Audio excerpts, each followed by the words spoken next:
Hello, back to my channel SG family. সকলকে জানাই good morning, শুভ সকাল। তো বন্ধুরা, তার সাথে জানাই তোমাদেরকে অনেক অনেক শুভেচ্ছা। সবাই কেমন আছো? রোজকার মতো আজকেও চলে এলাম তোমাদের জন্য এক ভিডিও নিয়ে। তো সবাই আমার পাশে থেকো আর চ্যানেলটি সাবস্ক্রাইব করো আর ভালো ভালো ভিডিও পেতে সাহায্য করো। তো চলো আজকে দেখি কী গল্প। সুলেখা, 3 দিন কিছু না বলেই যে কামাই করলি।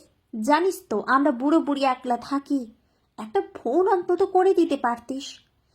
এরকম দুমদাম কামাই করলে হয় কিভাবে বল তুই?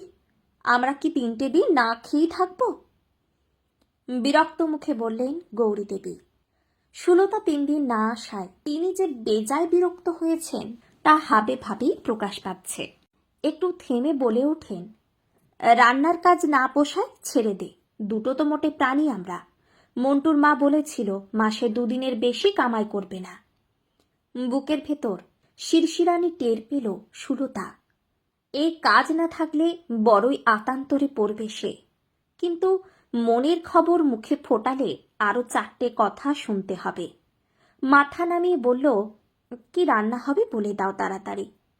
ইচ্ছে করে কি কোনোদিন কামাই করি? ফোনে পয়সা ছিল না, তাই আর বলতে পারিনি। বড্ড জ্বর এসেছিল 2 দিন, উঠতেই পারিনি। বলতে বলতে তাড়াতাড়ি সবজির ঝুড়িটা নিয়ে বটির সামনে বসে পড়ে সুলতা। তুই আসবি না সেটা তো আর জানা ছিল না। এদিকে তোর মেসোমশাই গুচ্ছের বাজার করেছে। ফ্রিজ খুলে দেখ, কাতলা, পাবদা, মটন সব আছে। কোনো রকমে ধুয়ে বাক্সে ভরে রেখেছি। জানিসই তো দাঁড়াতে কি কষ্ট হয় আমার। কোমরে যদি জোর থাকতো কে তোকে সাধ্য বলতো? আজকের জন্য ডাল, বেগুনের ঝাল, মটন আর পাবদাটা কর। তোর মেসোমশাই 3 দিন ধরে সেদ্ধ ভাত খেয়ে রয়েছে। আজ রান্না ভালো না হলে কপালে তোর দুঃখ আছে। মাংসের মশলা কষাতে কষাতে মুখখানা ম্লান হয়ে আসে সুলতার। কোনোদিন ভেবেছিল তাকে একদিন লোকের বাড়ির রান্নার কাজ করতে হবে, কিন্তু বিধি বাম। অতুলের হিরোর মতো চেহারা আর বড় বড় কথা শুনে সেদিন বাড়ি থেকে পালিয়ে না এলে আজ এদিন দেখতে হতো না। মাঝে মাঝে ভাবে সুলতা, মা বাবার অভিশাপে কি তার জীবনটা ছারখার হয়ে গেল? বিকুটাও তো দেখতে পুরো বাবার মতন সুন্দর হয়েছে। মনে মনে প্রার্থনা করে সে স্বভাবটা যেন বাবার মতন না হয়। ভালো খেতে বড্ড ভালোবাসে ছেলেটা, কিন্তু ভাগ্য বিরূপ। গরিবের সংসারে ভালো খাওয়ানোর সাধ্য কোথায়? মাঝে মধ্যে তাই খ্যাপলার জাল হাতে পাশের ছোট্ট ডোবাটায় মাছ ধরতে যায় বিকু। সুলতা রাঁধা চুনো মাছের ঝাল দিয়ে হাপু সুপুর শব্দে ভাত খায় ছেলেটা।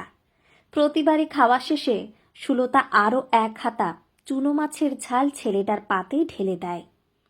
বিকুর চোখ মুখ উজ্জ্বল হয়ে ওঠে, কিন্তু দিন 3 আগে কাজ থেকে ফিরে সব কেমন গোলমাল হয়ে গেল সুলতার। দেখে ছেলেটা বিছানায় শুয়ে কাতরাচ্ছে, বাঁ পা ফোলা, গায়ে বেশ জ্বর। কাপড় না ছেড়েই নগেন ডাক্তারের কাছে নিয়ে গিয়েছিল।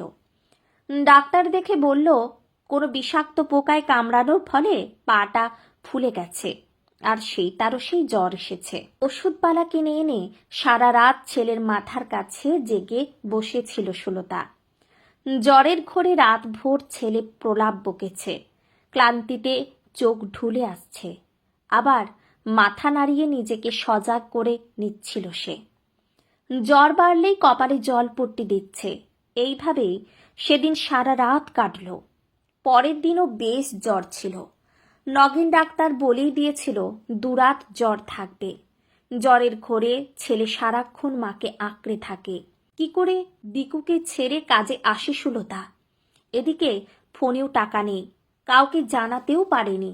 এখন যদি মাসিমাকে বলে ছেলের জ্বরের জন্য 3 দিন কামাই করেছে, রেগেমেগে আরো 4টে কথা শুনিয়ে দেবে। এই জীবনটা লোকের কথা শুনতে শুনতেই শেষ হয়ে গেল।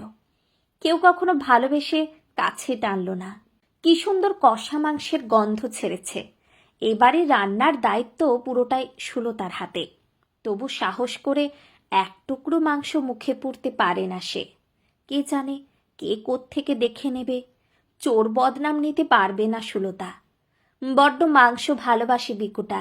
সদ্য জ্বর থেকে উঠেছে তো, বেচারার খালি ঝাল ঝাল কিছু খেতে মন চাইছে। আজ একটু গিলে মেটে কষা করবে মা?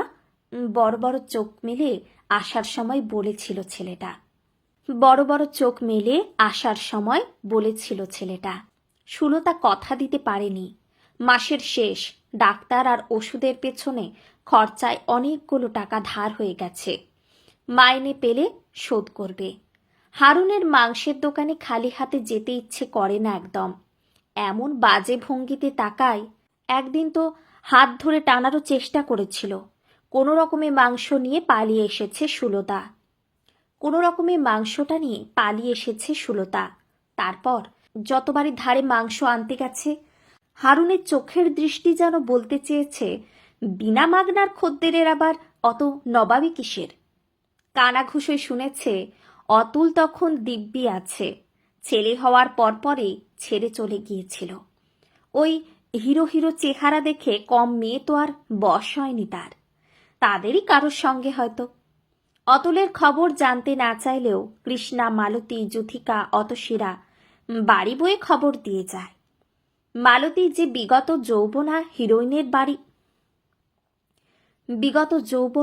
হিরোইনের বাড়ির ফাইফরমাস খাটে, তার বাড়িতেই প্রায় আসে অতুল। টিভি দেখে, খায় দায়, মজা করে চলে যায়। মালতী একবার সুলতার কথা বলতে গিয়েছিল। স্পষ্ট ভাষায় জানিয়ে দিয়েছিল অতুল সে বিন্দাস আছে, ও সব পুরনো কাসন্দি নিয়ে মাথা ঘামাতে চায় না। রান্নাবান্না শেষে সংকুচিত মুখে দাঁড়িয়েছিল সুলতা। মাসিমা যদি মাইনের 200 টাকা অ্যাডভান্স দেন, তাহলে ছেলেটার জন্য হাফ কিলো মুরগির মাংস কিনে নিয়ে যাবে। লেগ পিস খেতে বড্ড ভালোবাসে। সদ্য জ্বর থেকে উঠেছে, গিলে মেটে খেয়ে কি আর শরীর তাকত হয়?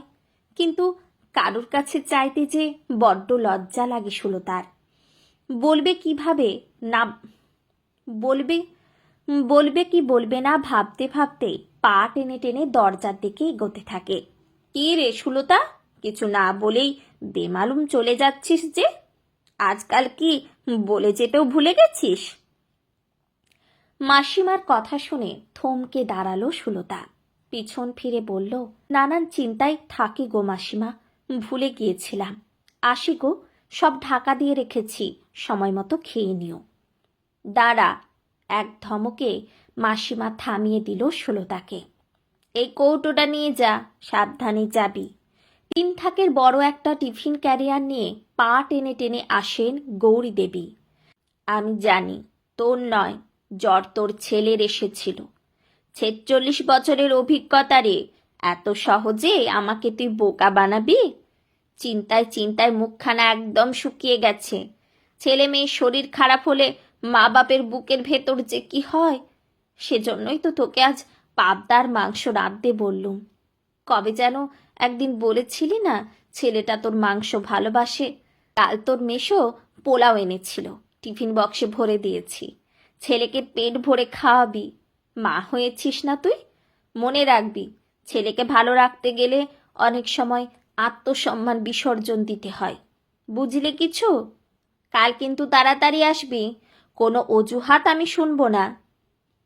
ঢিপ করে মাসিমাকে একটা প্রণাম করি টিফিন ক্যারিয়ার হাতে বাড়ির দিকে প্রায় দৌড়তে থাকে সুলতা। পাঁঠার কষা মাংস দেখে ছেলে নির্ঘাত অবাক হবে, সঙ্গে আবার পোলাও, পাবদা। সব একদিনে খাবে না তারা, পরের দিনের জন্য রেখে দেবে। 2 দিন আরাম করে মাছ মাংস দিয়ে ভাত খাবে ছেলেটা। ছেলেকে পেট ভরে আরাম করে খেতে দেখার চেয়ে আনন্দের আর কি হতে পারে? মাত্র 2 মাস হলো ঘোষবাড়িতে কাজে ঢুকেছে। মাসিমার মনটা যে এমন নরম বুঝতেই পারেনি সে। টিফিন ক্যারিয়ার হাতে ঘর ঢুকতেই চোখাচোখি হয়ে গেল অতুলের সঙ্গে। ছেলের বিছানায় বসে দিব্যি পা দোলাচ্ছিল। লক্কা পায়রার মতো সাজগোজ, গলায় চেন, বড় ডায়ালের হাতঘড়ি, চকরা বকরা শার্ট, সস্তা পারফিউমের উগ্র গন্ধ। হঠাৎ কেমন যেন গাটা গুলিয়ে আসছিল সুলতার। পানের ছোপ ধরা দাঁত বের করে অতুল বলল, তোমার সঙ্গে বোঝাপড়া আছে, ছেলেকে আমি নিয়ে যাব।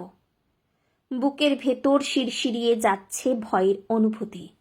এ ভয় সর্বস্ব হারানোর ভয়।